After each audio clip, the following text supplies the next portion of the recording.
오늘 여러분과 함께 성령의 법대로라는 제목으로 은혜를 나누겠습니다. 지난주에 우리는 삶의 영역이 바뀐 사람들이라는 내용으로 은혜를 나누었습니다. 삶의 영역이 바뀌었다라는 것은 모든 나의 삶의 환경이 바뀐 것이고 또 그 환경을 지배하는 법이 바뀌었다는 것입니다. 그러니까 모든 사회에는 법이라는 것이 있습니다. 그래서 인류의 법은 하나님으로부터 시작이 되었습니다. 그래서 가장 완벽한 법은 하나님이시라고 말할 수 있습니다. 그래서 십계명의 제1계명 나 외에 다른 신을 내게 두지 말라라고 말씀하시면서 하나님 자신이 기준이시고 하나님의 말씀과 하나님의 생각이 곧 법이라고 하나님은 말씀하셨습니다. 그렇기 때문에 하나님으로부터 자연법이 나오게 되었고 그 자연법은 양심이라는 것에 의해서 지켜지게 되었습니다. 여러분, 양심, 사람들은 양심이라는 것이 다 있습니다. 그런데 양심은 누가 가르쳐서 갖는 것이 아니라 하나님께서 인간을 창조하실 때 본능적으로 갖게 하신 것이 양심입니다. 인간은 동물과는 다릅니다. 동물과 달리 죄가 있을 때, 죄를 지었을 때 스스로 자책하고 스스로 근심을 하게 되어 있습니다. 여러분, 강아지를 키워보셨는지 모르겠는데 강아지를 키우다 보면 주인이 없을 때 강아지가 사고를 치고 나면 주인이 올 때 그 잘못을 압니다. 그런데 그것은 강아지가 양심이 있어서 스스로 자책을 해서 그렇게 느끼는 것이 아니라 이전에 주인이 야단친 것이 있기 때문에 그것이 기억나서 주인에게 혼날까 봐 그 학습에 의해서 슬슬 눈치를 보는 것입니다. 그것은 그 인간의 양심과는 전혀 다른 거예요. 사람은 동물과는 달리 동물에게는 없는 양심이라는 것이 있어서 자연스럽게 그 양심으로 말미암아서 하나님의 법의 테두리 안에 들어가게 됩니다. 이것을 일반 양심이라고 해요. 하나님은 인간을 영적인 존재로 지으셨기 때문에 자신 안에 있는 양심, 우리 안에 있는 양심으로 두려움과 죄를 깨닫게 되고 더 나아가서 그 두려움과 죄를 해결할 신적인 존재를 의지하게 되어 있다는 것입니다. 결국 모든 인간은 양심을 가지고 스스로 신을 두려워하고 죄에 대해서 아는 본성이 있다는 것입니다.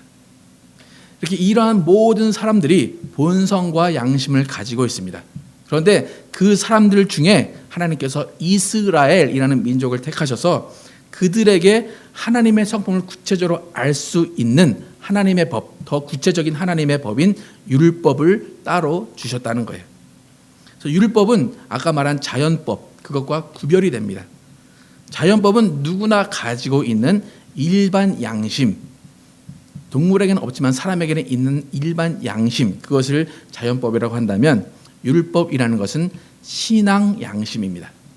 그러니까 신앙을 가진 하나님의 말씀을 가진 사람들이 가지게 되는 신앙 양심, 그것이 바로 율법입니다.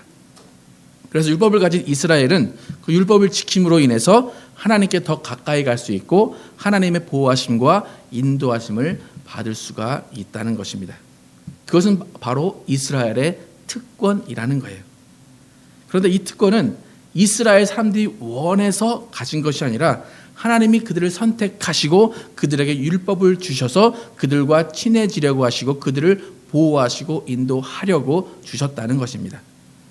그러니까 결국에 하나님의 선택하심에 의해서 좋던 싫던 간에 이스라엘은 율법을 지켜야만 하는 민족이 되어버렸다는 거예요. 그로 인해서 이스라엘 사람들의 입장에서 보면 양심이 요구하는 자연법도 지켜야 되고 또 신앙 양심인 율법도 지켜야 하는 어찌 보면 이중고의 생활을 할 수밖에 없게 되었다는 것입니다. 그런데 중요한 것은 뭐냐면 하나님께서 이스라엘을 택하셔서 율법을 주신 것은 이스라엘을 속박하기 위해서 주신 것이 아니라는 거예요. 율법은 이스라엘을 보호하시고 그들에게 하나님의 사랑과 하나님의 위대하심을 나타내고자 하셨기 때문에 그들에게 율법을 주셨다는 것입니다. 그러니까 이스라엘이 율법을 부여받은 것, 그것 자체가 복이라는 거예요. 다른 민족은 없는 또 하나의 신앙 양심, 또 하나의 율법을 받은 이스라엘이 복 있는 민족이라는 것입니다. 열왕기상 2장 3절에 보면 내 하나님 여호와의 명을 지켜 그 길로 행하여 그 법률과 계명과 율례와 증거를 모세의 율법에 기록된 대로 지키라. 그리하면 내가 무엇을 하든지 어디로 가든지 형통할지라라고 말합니다. 그러니까 형통이 목적이고 그 형통을 주시기 위해서 율법을 주셨다는 거예요. 그런데 우리 지금 신약 시대에 있는 우리가 율법을 생각할 때 지금 우리는 율법의 부정적인 측면을 많이 알고 있습니다. 그 이유는 여러 가지가 있지만 이스라엘이 자꾸 율법을 어겼기 때문에 그에 상응하는 벌이 구약에 자꾸 부각이 되기 때문에 우리는 그 구약에 나타난 율법의 부정적인 측면을 많이 보게 됩니다. 또 우리가 부정적인 측면을 왜 잘 알고 있는가 하면 바울이 복음을 강조하다 보니까 율법의 부정적인 측면, 부정적인 기능만을 강조했기 때문에 우리는 율법하면 되게 나쁜 것으로 알고 있습니다. 하지만 율법의 원래 취지는 지키면 복을 받는 거예요. 안 지키면이 중요한 것이 아니라 지키면 복을 받는 것이 율법입니다. 그래서 복과 생명의 측면이 강조되는 것, 그것을 우리가 더 잘 알아야지 그 율법이 어떠한 것인가를 잘 깨달아 알 수가 있습니다. 여러분 시집 안 간 딸 혹시 여러분 있으십니까? 시집 안 간 딸에게 아버지가 통금 시간을 정해주면서 딸의 행동에 제약을 줍니다. 그것은 딸을 사랑하고 딸에게 복되게 하기 위해서예요. 하나님은 이스라엘을 하나님의 품에 두시고자 하셨기 때문에 율법이라는 울타리를 주신 것입니다. 그러니까 이스라엘에게 율법을 주신 것은 하나님의 사랑의 표현이지 벌이나 정죄의 의미가 아니라는 것입니다. 율법을 통해서 율법을 지켜서 형통하라, 하나님의 사랑을 받아라, 하나님께 더 가까이 붙어 있어라 라고 말씀하신다는 거예요. 근데 그러한 하나님의 사랑을 이해하지 못하고 하나님을 가까이 하지 않고 율법을 잊어버린다면 하나님도 그 사람과 그의 자녀를 잊으신다라고 또 성경은 경고하고 있습니다. 호세아서 4장 6절을 함께 같이 한번 읽어보겠습니다. 시작. 내 백성이 지식이 없으므로 망하는도다. 내가 지식을 버렸으니 나도 너를 버려 내 제사장이 되지 못하게 할 것이요 내가 내 하나님의 율법을 잊었으니 나도 내 자녀들을 잊어버리리라 라고 말합니다. 하나님은 이렇게 율법을 언약으로 주시고 그것을 지키는 자에게 복을 주시고 잊어버리는 자에게는 그에 상응하는 대가를 치르게 하신다라고 경고하시면서까지 하나님께 나오게 하셨다는 것입니다. 그런데 이렇게 율법에 나타난 특징들이 있는데 그 하나님께서 율법 안에 그의 뜻을 세우시고 그 율법을 통해서 이스라엘 백성을 그에게 나오게 하시고 그들에게 특별한 신앙 양심을 주셔서 하나님과 교제하게 하셨는데 그 율법에는 또 다른 특징이 있는데 그것은 뭐냐면 이 율법은 사람을 의롭게 하지 못한다는 특징이 있습니다. 그러니까 좀 전에 말씀드린 대로 율법을 지키면 형통합니다. 복을 받습니다. 그런데 복을 받고 형통은 하지만 의롭게 되지는 못한다는 특징이 있다는 거예요. 여러분 법이라는 것이 있습니다. 우리가 이 세상을 살아갈 때도 법이 있습니다. 근데 법은 반드시 지켜야 하는 것입니다. 그런데 그것을 지킨다고 해서 저 사람은 참 의인이야 라고 말하지 않아요. 왜요? 당연히 지켜야 하는 것이기 때문에 그걸 지켰다고 의인이라고 말하지 않습니다. 그런데 어겼을 때는 죄인이 되는 것, 그것이 법이라는 거예요. 율법도 마찬가지예요. 하나님은 이스라엘에게 율법을 주시면서 하나님과 가깝게 지내라 하셨지만 정작 이스라엘 사람들은 하나님을 두려운 하나님으로 알고 율법을 지키지 않으면서 그들의 죄가 드러나기 시작했다는 거예요. 그래서 그들의 죄가 드러남으로 인해서 하나님과 거리가 멀어질 수밖에 없었다는 거예요. 그래서 결국 율법으로는 이스라엘 사람들은 의롭게 되지 못했어요. 하지만 율법으로 그들은 죄인임을 확인할 수 있었다는 것입니다. 율법의 기능이 죄인을 만드는 기능이 있다는 거예요. 죄인임을 깨닫게 된다는 거예요. 그런데 하나님은 그 이스라엘을 통해서 또 우리를 통해서 하나님의 계획이 그것에 멈추지 않았다는 것을 알려주십니다. 하나님은 이스라엘 백성을 복 주시는 것으로 멈추지 아니하셨다는 거예요. 그것으로 만족하지 않으시고 온 인류를 구원하셔서 죄인이었던 사람들을 의인으로 만드셔서 자녀 삼으시기를 계획하셨다는 것입니다. 그래서 그 아들을 이 땅에 보내주셨습니다. 그래서 예수님께서 이 땅에 오셔서 율법으로 죄인임을 깨달은 사람들, 죄인임을 시인한 사람들에게 자유를 주시고 구원을 주셨다는 거예요. 그러니까 율법이 이미 죄인으로 만들어 놓은 사람들, 그 사람들을 구원하시기로 작정하시고 예수 그리스도가 이 땅에 오셨다는 것입니다. 누가복음 5장 32절에 보면 내가 의인을 부르러 온 것이 아니요 죄인을 불러 회개시키러 왔노라 라고 말씀합니다. 결국에 율법이라는 것이 이스라엘 민족을 하나님 앞으로 이끌었습니다. 하나님의 섭리 안에 들어가게 한 것이 율법입니다. 그 율법 안에 있는 그 이스라엘, 그 혈통을 통해서 인류의 죄를 사하시고 인류를 구원하실 메시아가 오시게 되었다는 것입니다. 그렇기 때문에 그 후로 율법과 양심으로 죄인임을 깨달은 모든 자들에게 자유를 주시고 죄인에서 의인으로 거듭나게 하셔서 새 삶과 새 생명을 주신 것, 그것이 하나님의 전체적인 계획이었음을 우리가 알게 된 것입니다. 이렇게 예수님께서 우리의 죄를 담당하시고 피 흘려 죽으심으로 율법을 다 이루어 주셨기 때문에 우리에게는 율법과 양심을 뛰어넘는 새로운 법이 주어지게 됐습니다. 그것이 바로 오늘 설교 제목인 생명의 성령의 법이라는 것입니다. 그러니까 창조 이후로 자연법이 있었습니다. 양심이 있었습니다. 그리고 이스라엘에게 율법과 신앙 양심이 주어졌습니다. 그 이후로 이제는 우리에게 생명의 성령의 법이 주어졌다는 것입니다.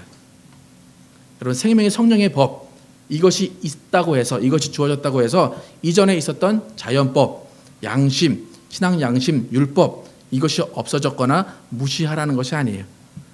우리의 생명의 성령의 법이 있다면 그 생명의 성령의 법은 이전에 있던 모든 법을 포함하고 그 모든 법을 안고 있다라는 거예요.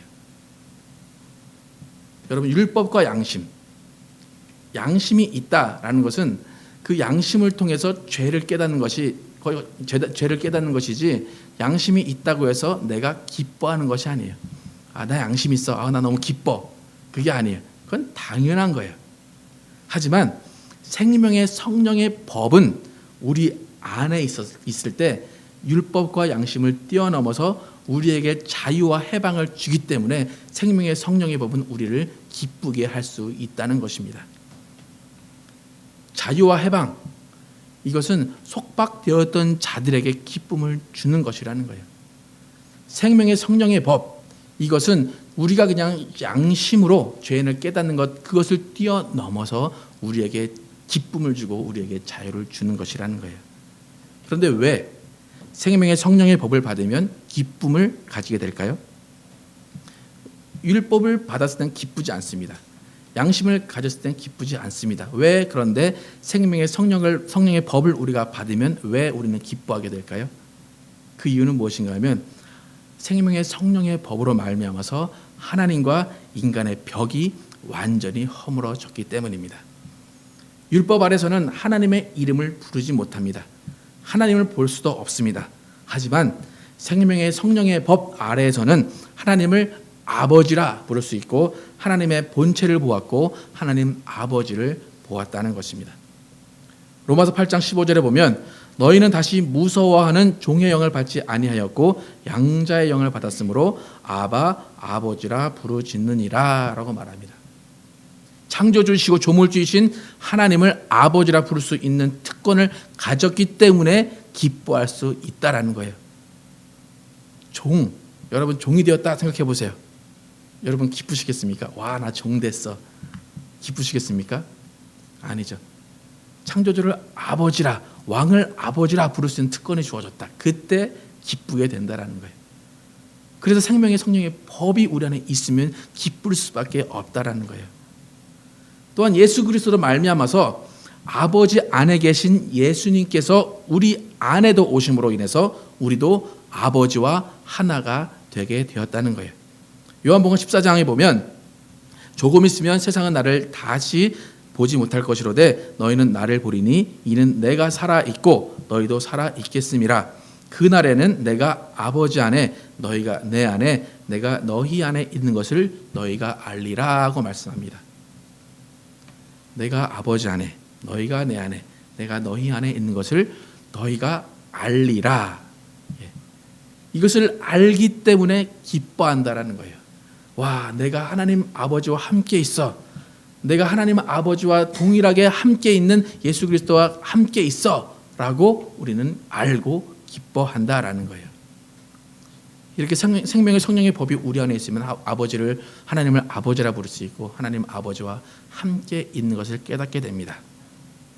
여러분 지금 하나님을 어떻게 부르시고 계십니까? 하나님 그다음에 여러분 무슨 말 뒤에 붙이십니까? 아버지 붙이시죠. 여러분 하나님 아버지 부를 때 그 감격이 혹시 있으십니까? 하나님 이스라엘은 하나님 이름도 부르지 못했어요. 혹시 여러분 하나님 부르시면서 야훼님 부르십니까? 혹시 지금에? 아니면 아직 두려워서 하나님의 이름도 부르지 못하십니까? 우리는 하나님을 아버지라고 부르는 사람들이에요. 아버지가 그의 아들에게 주신 예수 이름도 시도 때도 없이 부를 수 있는 특권을 가진 사람들이 우리라는 것입니다. 그것은 우리 안에 생명의 성령의 법이 있기 때문입니다. 그러니까 우리는 어쩌면 아무 의미 없이 감격 없이 하나님 아버지라고 부를지는 모르지만 또 예수 이름을 부를지는 모르지만 이 일은 엄청난 일이라는 거예요. 구약 사람들이 지금 살아있다면 이것은 정말 생각도 하지 못할 일이에요. 야, 어떻게 하나님 아버지라 불러? 어떻게 예수 이름을 불러? 하지만 우리는 그 특권을 가진 사람들이라는 거예요. 구약에는 생명의 성령의 법이 없었고 죄와 사망의 법만 있었습니다. 하지만 이제 우리는 생명의 성령의 법 아래에 있기 때문에 더 이상 죄와 사망의 법이 우리를 다스리지 못한다는 것입니다. 구약시대, 구약은 율법이 그들을 이끌어갔고 율법이 하나님과의 관계를 형성을 했지만 신약에서는 생명의 성령의 법이 교회를 지켜주고 우리의 영혼을 지켜주고 우리의 인생을 이끌어 간다는 것입니다. 그런데 여기서 우리가 잘 알아야 될 것은 뭐냐면 우리가 율법에서 해방되었다라는 걸 잘 압니다. 그리고 은혜 안에 들어왔다라는 걸 잘 압니다. 듣고 배워서 압니다.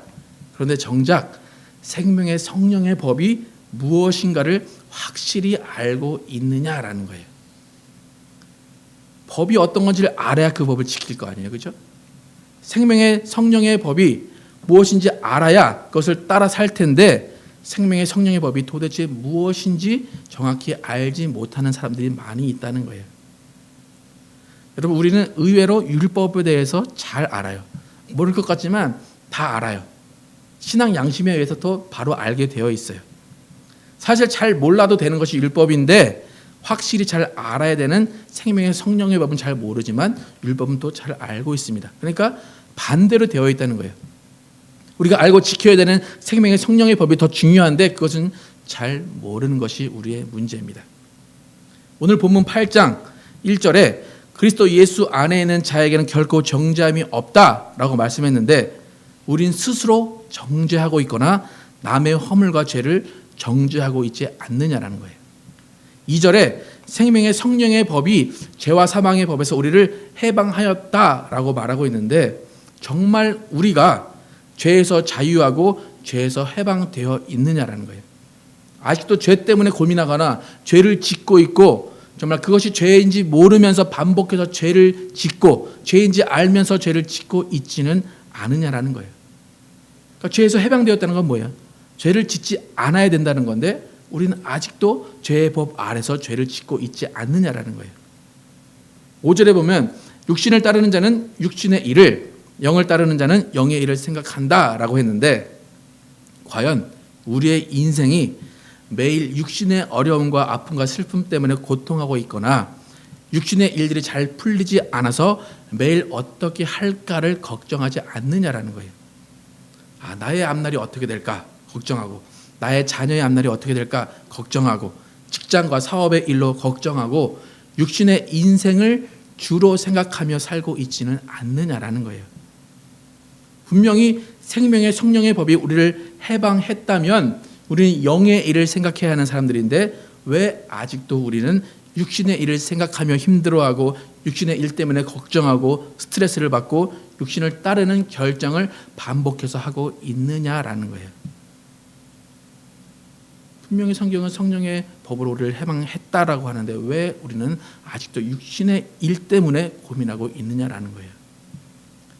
7절에 보면 육신의 생각은 하나님과 원수가 된다라고 분명히 말했는데 과연 우리는 지금 육신을 위하는 생각을 하고 있으면서 하나님과 원수된 자리에 서 있지 않느냐라는 것입니다.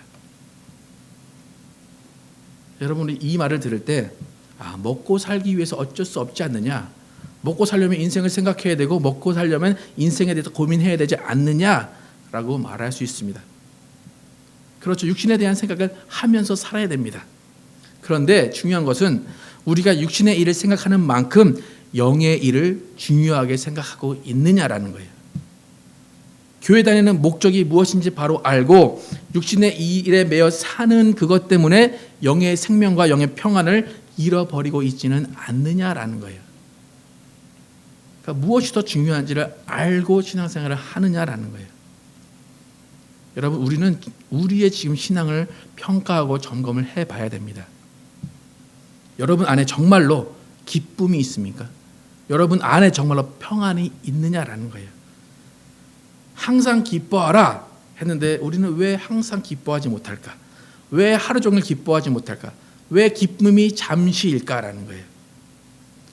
8절에 보면 육신에 있는 자들은 하나님을 기쁘시게 할 수 없느니라 라고 말합니다. 왜 육신에 있는 자들이 하나님을 기쁘시게 할 수 없을까요? 그 이유는 무엇인가 하면 하나님은 우리가 영의 일을 하며 기뻐할 때에 그것을 보시면서 함께 기뻐하기를 원하시기 때문이에요. 그러니까 육신의 일을 하고 있으면서 하나님을 기쁘시게 할 수 없다라는 거예요. 그러면 자녀들이 공부를 잘합니다. 그럼 부모는 덩달아서 본인이 공부를 잘한 것 같이 생각을 합니다. 자녀들이 건강합니다. 그러면 부모도 건강한 것 같이 느낍니다. 자녀가 기뻐합니다. 자녀가 웃습니다. 그러면 부모도 함께 기뻐하고 함께 웃습니다. 하나님도 마찬가지예요. 하나님도 우리가 기뻐하는 모습을 보고 싶으시고 우리가 항상 기뻐하는 그 모습을 보시면서 하나님도 기뻐하신다라는 거예요. 우리가 육신의 일로 낭망하고 고민하고 정말 육신의 일로 스트레스를 받고 있으면서 육신의 일에 매여서 영의 일을 돌보지 못한다면 하나님을 기쁘시게 할 수 없다는 거예요. 우리 영이 기쁘지 않은데 하나님이 어떻게 그것을 보고 기뻐하시겠느냐라는 거예요. 우리의 존재 목적은 하나님을 기쁘시게 하는 데 있다는 것을 우리는 잊지 말아야 합니다. 그럼 제가 만약에 이렇게 하나님을 우리가 기쁘시게 해야 된다, 하나님이 우리가 기뻐하시는 것을 보고 기뻐하신다라고 말하면 어떤 사람이 이렇게 말할 수 있어요. 그러면 하나님이 그렇게 기뻐하고 싶으시면 내 사업 잘 되게 하셔서 내가 기쁘면 되지 않습니까? 내 모든 형편 좋아지게 하시고 걱정 근심 없게 하시면 나를 기쁘시게 만들면 하나님도 저절로 기쁘시게 될 텐데 왜 그렇게 안 하십니까? 라고 반문할 수 있어요. 하지만 하나님은 육신의 일이 잘 되지 않음에도 하나님과 함께 있다는 것 그것만으로 만족하고 기뻐하는 사람을 보고 기뻐하신다라는 거예요. 하나님이 계시기 때문에 비록 낭망하고 슬퍼할지라도 다시 힘을 내서 일어날 수 있고 다시 힘을 내서 평안할 수 있는 사람을 보고 기뻐하신다라는 것입니다. 결국 주님 한 분만으로 만족하는 인생을 사는 사람을 원하시고 그 사람으로 인해 기뻐하신다는 것입니다. 그 사람이 바로 9절에 말하고 있는 그리스도의 영을 가진 그리스도의 사람이라는 것입니다. 여러분, 인간적인 생각으로는 하나님이 부유하게 하시고 하나님이 형통하게 하시면 저절로 하나님께 감사하고 우리가 하나님을 기쁘시게 하는 인생을 살고 날마다 하나님을 찬양할 것 같죠, 그죠? 근데 하나님이 부유하게 하시고 형통하게 하셔도 그 사람이 어려움과 고통 가운데 하나님을 찾지 않았고 하나님이 주시는 기쁨과 평안으로 그 고통과 어려움을 이겨내지 못했다면 모든 것이 풍족해질 그때는 절대로 하나님께 감사하거나 하나님께 나아가지 않는다라는 거예요. 그것이 바로 인간이에요. 하나님은 수천 년 동안 인간을 겪어보셨기 때문에 다 파악하고 계신 거예요. 그렇기 때문에 생명의 성령의 법 아래서 그 법을 따르는 사람은 육신의 인생을 삽니다. 하지만 육신의 인생을 살지만 육신의 희노애락으로 인해서 영의 일이 좌우되지 않는다라는 거예요. 육신의 일은 육신의 일이에요. 육신이 실패했으면 육신이 실패한 거예요. 하지만 그것으로 믿음이 절대로 흔들리지 않는 사람이 생명의 법 아래에 있고 생명의 성령의 법을 따르는 사람이라는 거예요. 여러분, 이 일이 쉽겠습니까? 절대로 쉽지 않죠. 쉽지 않다는 걸 저도 경험을 합니다. 하지만 저와 여러분은 반드시 그렇게 살아야 한다는 거예요. 영의 일을 생각하면서 영을 만족하는 생활을 해야지만 하나님을 기쁘시게 할 수 있다는 것입니다. 생명의 성령의 법을 따르는 사람들은 자기 외아들을 죄인의 모습으로 육신을 입게 함으로 죄 없는 분을 육신을 입게 함으로 죄 있는 우리의 죄를 없이 하신 하나님과 그의 아들을 위해 사는 사람이 생명의 성령의 법을 따르는 사람입니다. 여러분 지금 누구를 위해서 인생을 사십니까? 지금 여러분이 어떠한 목적을 가지고 인생을 사시느냐라는 거예요. 제 질문이 너무 좀 비현실적입니까? 내 자녀를 위해 살아야지, 내 남편을 위해 살아야지, 내 가정을 위해 살아야지. 하지만 저는 다시 한번 여러분에게 질문을 할 수밖에 없어요. 여러분 지금 누구를 위해서, 무엇을 위해서 인생을 사십니까? 우리의 인생은 그럴 수밖에 없다라는 거예요. 왜요? 생명의 성령의 법을 가지고 있기 때문에. 우리가 생명의 성령의 법을 따르고 있는 사람인지 아니면 아직도 죄와 사망의 법 아래 있는지 우리가 잘 깨달아야 합니다. 성경은 명확합니다. 진리는 명확합니다. 우리가 살았는가 죽었는가는 명확하다는 거예요.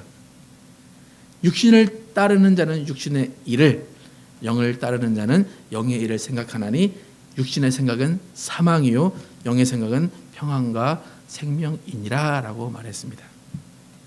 여러분은 지금 죽어 있습니까? 살아 있습니까? 다 안다는 거예요. 그죠? 이스라엘이 율법을 받아서 복을 누리고 있습니다. 그죠? 이스라엘은 지금 복을 누리는 세계에서 가장 복을 누리는 민족입니다. 그렇다면 우리가 생명의 성령의 법을 받고 영의 일을 생각할 수 있는 존재가 되었다는 것, 이것도 무한한 복이라는 거예요. 그 무한한 복을 육신의 일을 생각하면서 버리면 안 된다는 거예요. 만약에 여러분의 인생의 방향이 육신을 위해 사는 것으로 잘못 설정이 되어 있다면 바로 잡으시고 생명의 성령의 법을 지키는 방향으로 잡고 계시다면 그 길로 정말 목숨을 걸고 가셔야 된다는 것입니다. 만약에 영의 일을 생각하고 영의 일을 추구하다가 육신의 일에 실패합니다. 그러면 어떻게 될까요? 그 가운데 하나님을 원망하고 떠날까요? 아닙니다. 그 가운데 바른 길로 인도하시고 푸른 초장으로 인도하시는 하나님의 인도하심을 바라봐야 된다는 것입니다. 하나님은 우리를 보호하시고 인도하십니다. 이스라엘을 그렇게 하셨던 것처럼 우리도 인도하십니다. 하지만 하나님의 방법은 우리의 방법과 다르다는 거예요. 우리는 우리의 방법대로 인도해달라고 하니까 일은 일대로 안 되고 기쁘지도 않고 하나님도 잘 섬기지 못하는 그런 실수를 범하게 된다는 거예요. 하나님의 방법대로 인도하심을 받으면 내 마음도 기쁘고 내 마음도 평안하고 일용할 양식도 얻을 수 있고 하나님도 기뻐하신다라는 거예요. 우리의 삶 가운데 정말로 기쁨과 평안함이 있는가? 그것은 우리가 정말 하나님을 100% 신뢰하고 하나님을 100% 믿고 있는가에 달려 있다라는 거예요. 하나님이 우리를 어떻게 인도하시고 우리를 어떻게 먹이시는가 보면 돼요. 그런 마음이 평안해요. 내가 기다리면 되지. 하나님이 나를 이렇게 인도하실 것이니까 그것을 믿고 기다리자라고 하면 마음이 기쁘고 평안하다라는 거예요. 그런데 그 길 가운데 고난이 있다라는 거예요. 하지만 그 고난 가운데도 기쁨을 누리는 정말 말로 표현할 수 없는 그 복을 누려야 된다라는 것입니다. 세상은 그런 사람을 볼 때 미쳤다고 할 것이고 세상은 미련하다고 할 것입니다. 하지만 하나님은 그렇게 생각하지 않으십니다. 고린도전서 1장 25절에 보면 하나님의 어리석음이 사람보다 지혜롭고 하나님의 약하심이 사람보다 강하니라 라고 말합니다. 우리는 절대로 하나님보다 뛰어날 수 없는 존재입니다. 우리 스스로를 속이지 말아야 돼요. 고린도전서 3장 18절에서 21절에 보면 아무도 자신을 속이지 말라. 너희 중에 누구든지 이 세상에서 지혜 있는 줄을 생각하거든 어리석은 자가 되라. 그리하여야 지혜로운 자가 되리라. 이 세상 지혜는 하나님께 어리석은 것이니 기록된 바 하나님은 지혜 있는 자들로 하여금 자기 꾀에 빠지게 하시는 이라 하였고 또 주께서 지혜 있는 자들의 생각을 헛것으로 아신다 하셨느니라. 예수님께서는 나는 길이요 진리요 생명이라고 말씀하셨습니다. 오직 우리는 예수님만 바라보면서 가는 사람이 되어야 할 것입니다. 예수님은 자신의 모든 것을 버리시면서 우리에게 생명의 성령의 법을 주셨다라는 것입니다. 우리는 미련할 필요가 있어요. 미련하게 그 법만 따라가면 됩니다. 그 법은 우리의 영혼이 먼저 잘 되게 하는 법입니다. 그 법을 따라 살 때에 성령께서 우리의 영혼을 인쳐주시고 죽을 우리를 살려주실 것입니다. 우리 모두는 나의 지혜, 세상 지혜 모두 다 버리고 육신의 생각 다 버리고 오직 영의 일을 생각하면서 영혼이 잘된 만큼 내 육신이 잘 되기를 바라는 삶을 살아야 할 것입니다. 여러분, 우리 안에 생명의 성령의 법이 있다는 것은 참된 복입니다. 그 법으로 우리는 영혼의 일을 생각하면서 영혼의 일을 이루는 우리가 되어야 할 것입니다. 여러분, 나는 복된 자다라는 것을 인정하시기 바랍니다. 눈으로 보이는 복 없을지라도 내 영이 복받다는 것을 인정하시기 바랍니다. 그것이 생명의 성령의 법을 따라 살고 생명의 법대로 사는 사람임을 우리는 기억해야 할 것입니다. 그래서 우리 모두는 하나님께서 우리와 함께 하심을 기억하시고 예수께서 우리와 함께 하심을 기억하시고 우리의 영을 위해서 이 생을 사시는 여러분과 제가 되기를 예수 이름으로 축원합니다. 기도하시겠습니다.